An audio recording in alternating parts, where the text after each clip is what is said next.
Selamat malam, perkenalkan nama saya Virginia Aprila. Pada kesempatan kali ini, saya akan menjelaskan mengenai UTS Dinamika Sistem Lingkungan yang telah saya rancang. Di mana pada presentasi kali ini terdapat outline-nya yang akan menjawab 7 pertanyaan yang telah diberikan. Untuk yang pertama, mengenai Stockholm diagram. Dari sini kita dapat lihat yang pertama adalah saya memiliki 6 buah reservoir, yaitu endosulfan di sawah, danau, endosulfan di ikan, populasi ikan, endosulfan pada tubuh manusia, dan juga penduduk desa. Dari endosulfan di sawah, ada laju masuk dari endosulfan yang tersebut, yaitu penggunaan insektisida, dan juga ada laju degradasinya, dan akan didapatkan konsentrasinya. Kemudian untuk di danau, tentunya ada limpasan air dari sawah, dari tanah yang akan masuk ke dalam danau. Di sini tentunya akan ada persentase dari endosulfan yang masuk dalam danau. Untuk outflow-nya sendiri terbagi menjadi dua, ada yang tak terdegradasi dan ada yang terdegradasi. Kemudian dapat juga dihitung konsentrasi endosulfan pada danau. Selanjutnya dari danau kita beralih ke endosulfan pada ikan, di mana endosulfan pada ikan tentunya dipengaruhi oleh laju biokonsentrasi, yakni penyerapan endosulfan oleh ikan dari air. Nah, di sini juga ada beberapa parameter lainnya yang akan mempengaruhi dari laju biokonsentrasi tersebut. Selain itu, ada pula ekskresi dilakukan ikan untuk mengeluarkan endosulfan, sehingga akan didapatkan massa endosulfan pada ikan dan dapat disaring konsentrasinya pada ikan. Kemudian, ini dibantu oleh populasi ikan yang akan membantu perkiraan konsentrasi dari ikan itu, konsentrasi endosulfan dari ikan. Selanjutnya akan ke endosulfan pada manusia, di mana endosulfan pada manusia ini dipengaruhi oleh konsumsi air dari danau dan juga konsumsi ikan yang berasal dari danau juga. Jadi ada yang dimakan dan juga ada yang diminum. Hal ini akan akan memberikan kontaminasi endosulfan yang masuk ke dalam tubuh manusia. Walaupun manusia juga mengalami ekskresi dari endosulfan itu, namun rate-nya sangatlah kecil. Untuk parameter ini, untuk mencapai konsentrasinya juga dipengaruhi oleh penduduk populasi dari masyarakat yang ada di desa tersebut, kelahiran, ada kematian, dan juga daya dukungnya. Kemudian untuk causal loop-nya, di sini ada beberapa poin penting, yaitu penduduk, populasi ikan, endosulfan di danau, endosulfan pada manusia, endosulfan di sawah, dan juga endosulfan pada ikan. Di sini, dari satu parameter dengan parameter yang lain memiliki keterkaitan, berhubungan positif, yaitu berhubungan lurus, ataupun berhubungan negatif, yaitu terbalik. Contohnya, untuk kelahiran tentunya menambah jumlah penduduk, makanya itu hubungannya adalah positif. Dan jika untuk kematian sendiri, hubungan negatif karena bersifat mengurangi pendudukan yang ada. Dan ini berlaku untuk keseluruhan dari causal loop ini, seperti itu. Kemudian, di sini kita akan mengestimasi konsentrasi endosulfan pada setiap reservoir. Yang pertama ada diagram persebaran endosulfannya, yang dimulai dari sawah gara-gara penggunaan insektisida. Kemudian, ini akan menyebabkan adanya kandungan endosulfan di tanah. Nah, kemudian ada limpasan air yang akan membawa endosulfan ke danau. Di danau sendiri, endosulfan akan mengkontaminasi ikan. Dan selanjutnya, manusia akan mengkonsumsi ikan yang telah terkontaminasi dan juga air danau yang telah terkontaminasi.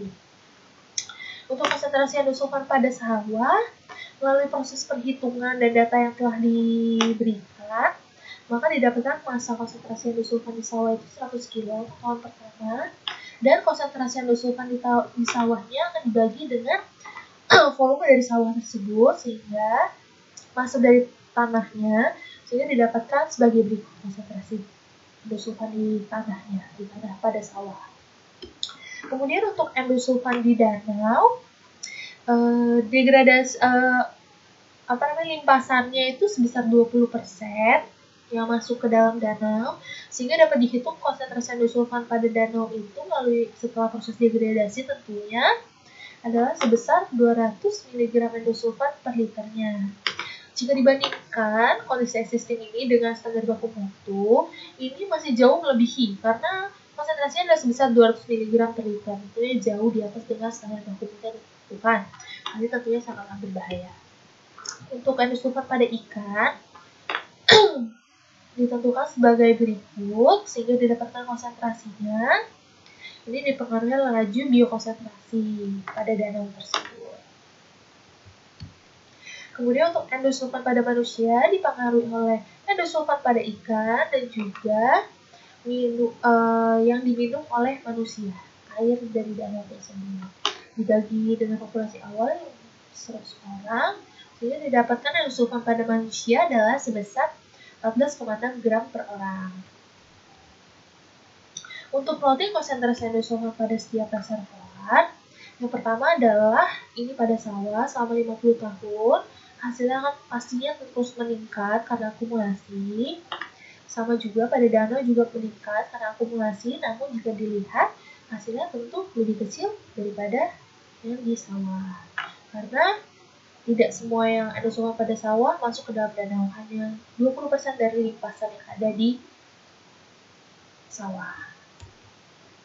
Untuk endosulfan pada manusia dan juga ikan tentunya rata-rata meningkat, namun jika dilihat untuk yang manusia sendiri, adanya daya dukung dari desa tersebut mempengaruhi konsentrasi endosulfan pada manusia. Karena tentunya populasi manusia akan mencapai titik tertentu di mana sudah tidak dapat didukung oleh daya tampungnya, makanya akan mengarah pada satu titik di mana konsentrasinya tidak akan jauh berbeda. Untuk konsentrasi endosulfan pada ikan, di sini terus meningkat sama seperti pada danau dan pada sawah. Untuk skenario pemulihan air dari danau terdapat 3 skenario. Yang pertama adalah pengurangan karang aktif, di mana ini menggunakan bahan alami berupa hasil dari pertanian, berupa sekam ataupun bisa turun ke apa. Nah, ini diolah, kemudian di efektivitasnya itu bisa mencapai 70 hingga 90% per tahunnya. Untuk penggunaan skenario pertama ini tentunya menurunkan konsentrasi endosulfan yang ada pada danau dan juga yang berada pada beberapa reservoir lainnya, tanah, ikan, dan manusia. Jika dilihat untuk pada tahun ke-0 sampai dengan 40 masih memenuhi standar baku mutu, namun ketika dilihat pada tahun ke-50 di danau sudah tidak memenuhi standar baku mutu, sudah melebihi sedikit. Jika kita pantau secara terus-menerus, karena terakumulasi, tentunya semakin tahun akan semakin banyak konsentrasinya.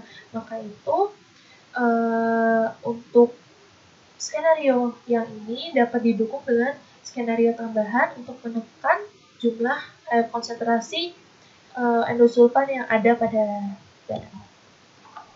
Skenario kedua menggunakan bakteri Ecobacterium profundus. Ini merupakan salah satu teknik bioremediasi yang memanfaatkan mikroorganisme yang dapat mendegradasi residu dari pestisida, salah satunya adalah endosulfan. Efektivitasnya sangatlah tinggi, dan ketika digunakan tentunya mengalami penurunan signifikan dari konsentrasi endosulfan pada keempat reservoir yang ada. Jika dilihat pada danau itu menurun sangatlah pesat, sehingga pada tahun ke-50 masih memenuhi standar baku mutu, yaitu 0,00851 mg per liter. Dari standar baku mutunya yaitu 0,001 mg per liter. Untuk yang skenario terakhir, ini penggunaan tanaman air hidrilla. Untuk kedua skenario yang sebelumnya adalah digunakan pada tanah di lahan sawah tersebut. Namun yang berbeda dari skenario ketiga ini, tanaman air ini ada pada danau, sehingga konsentrasi endosulfan yang terdapat pada sawahnya tersebut akan tetap karena tanaman air ini hanya mengurangi yang ada pada danau dan juga akan berpengaruh pada manusia dan ikan. Untuk efektivitasnya lebih kecil daripada parameter skenario yang pertama dan yang kedua. Di sini dapat kita lihat penurunannya cukup banyak, namun tidak sesignifikan yang pertama dan kedua.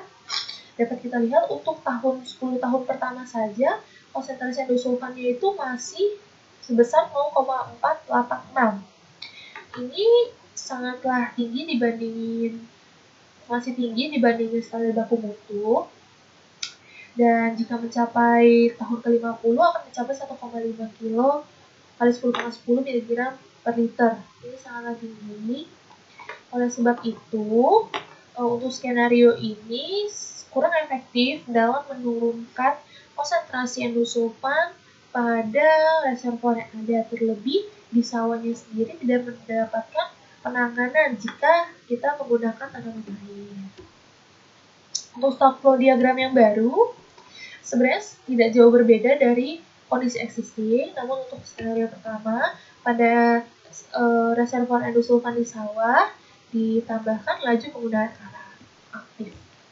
Kemudian untuk skenario kedua, sama seperti sebelumnya, untuk yang berpengaruh adalah di endosulfan pada sawah ditambahkan laju degradasi endosulfan oleh bakteri yang kita gunakan. Nah, yang berbeda dari skenario ketiga, karena di sini reservoir yang terkait adalah reservoir endosulfan di danau, di mana adanya laju keluar lagi. Di sini ada degradasi tambahan oleh tanaman hidrilla tersebut dengan laju tertentu. Untuk evaluasi dari pemilihannya, untuk skenario pertama, jika dibandingkan existing dengan arang aktif, penurunannya sangat signifikan untuk setiap di tanah, danau, ikan, maupun manusia. Nah, untuk grafiknya juga dapat terlihat penurunannya sangat signifikan jika dibandingkan existing dan juga skenario aktif.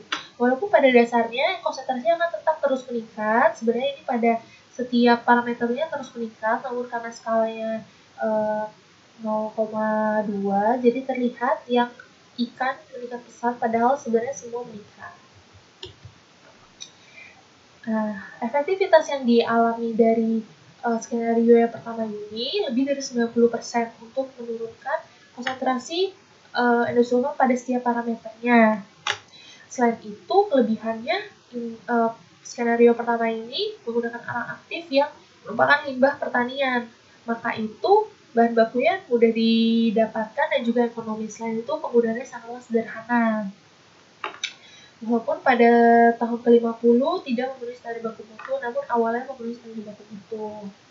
Untuk pengaplikasiannya sangatlah juga mudah. Untuk skenario ini tentunya ada dosis optimum yang diberikan untuk arang aktifnya tersebut agar dapat mencapai efektivitas yang maksimal. Dapat pula juga kolaborasikan dengan beberapa skenario lainnya untuk menekan konsentrasi endosulfan. Untuk skenario kedua, jika dibandingkan existing dengan penggunaan bakteri Excipobacterium profundus, jauh lebih signifikan dibandingkan dengan skenario yang pertama. Ini untuk grafiknya. Nah, untuk skenario yang ini memenuhi standar baku mutu untuk 50 tahun pertama, sangat efektif dalam menurunkan konsentrasi dari endosulfan di berbagai parameter yang ada. Namun perlu diingat bahwa penggunaan bakteri tentunya harus dilakukan pemantauan karena akan adanya perkembangbiakan dari bakteri dan juga kematian dari bakteri yang membuat suatu siklus. Sehingga ketika bakterinya terkadang sudah tidak maksimal, harus dipantau faktor-faktor apa yang dapat meningkatkan kemampuan dari bakteri itu lagi. Seperti itu. Namun efektivitasnya sangatlah tinggi dalam mengurangi residu endosulfan. Untuk skenario yang terakhir, penggunaan tanaman air hidrilla versiata di sini mengalami penurunan namun tidak terlalu signifikan. Yang perlu dilihat adalah ketika konsentrasi endosulfan di tanah tentunya masih sama karena dia tidak melakukan pengurangan degradasi pada endosulfan di tanah karena dilakukannya pada danau, sehingga yang berpengaruh adalah danau, manusia, dan juga ikan. Grafiknya sebagai berikut, ada pengurangan namun tidak terlalu banyak. Untuk skenario yang ketiga ini sebenarnya kurang efektif karena hasilnya tidak memenuhi standar baku mutu. Dan juga jika kita lihat bahwa adanya tanaman air ini jika terjadi ledakan tak terkontrol, maka akan mengganggu kadar BOD dan BOD pada danau tersebut. Sehingga akan mempengaruhi mikroorganisme yang hidup pada danau tersebut. Maka itu akan cukup sulit mengingat tanaman ini memiliki laju perkembangan yang cukup tinggi. Maka hal ini kurang efektif dalam menurunkan konsentrasi dari endosulfan. Selain itu juga tidak mempengaruhi konsentrasi endosulfan pada sawah sehingga masih terus tinggi. Untuk kesimpulannya, skenario yang pertama memenuhi standar baku mutu. Yang pertama awalnya memenuhi standar baku mutu namun akhirnya tidak memenuhi. Untuk skenario kedua sampai dengan tahun ke-50 memenuhi standar baku mutu. Dan yang ketiga tidak memenuhi standar baku mutu karena efisiensinya masih kurang. Dari ketiga skenario yang ada, maka yang paling sesuai untuk memperbaiki kualitas air adalah skenario yang kedua, yaitu menggunakan teknik bioremediasi dengan pemanfaatan bakteri Excibacterium profundus. Namun yang perlu kita ingat lagi, seperti yang tadi sudah saya katakan bahwa pengaplikasiannya tidaklah sederhana dan bakteri harus terus-menerus dipantau agar efektivitasnya terjaga terus untuk mengurangi konsentrasi endosulfan pada sawah, pada danau, pada manusia, dan juga pada ikan. Terima kasih. Kemudian ini juga ada beberapa referensi lain yang saya gunakan. Terima kasih.